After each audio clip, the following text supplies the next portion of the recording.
Şu menajere gelýärmiş o Fagman marketinde. Eşitdiňmi? Ha? Täzir market Amerikadan menajer getirip durar. Ne etdim şu Fagman market? Her zamanda marketde Amerikadan menajer diýär. Geliversin ha. Ne Amerikança bile noktura gidiyorsun mu? Pikirlenen bize Amerikança pikirlenen o. Yat yurt yal ettin lo Amerika'dan geliyordu. Oydur da ha. Yani. Arkaymalı örmürleşen. Hello inik, hoş geldin inik.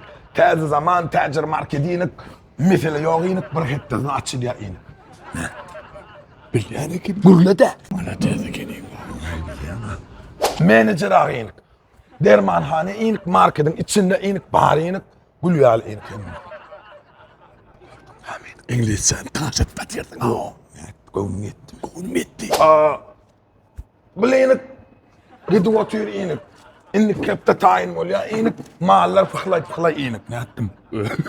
Bilyani gelin o. Amerika. Sister. İgratek inik, tayyar inik. Bir yup süpüryan inik, başla vermeliyin. Tavsiye diýär ya. Mister excuse me.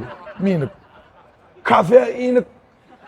Şık şarşur şarpşuk inik. Kalak come on inik. Lok bak inik. Gördün mü? Tuweleme. Hılep buhanka tayin inik. Himme market inik kepte tayin bol ya inik açılyas inik. Wihat inik aktır white inik. Ne ettim da? Gördün mü? Jige minik. Düşünýäňmi? Men inik türkmen inik bolmadyk bolsa minik sen belany düşündürerdin inik. Düşündüňmi inik?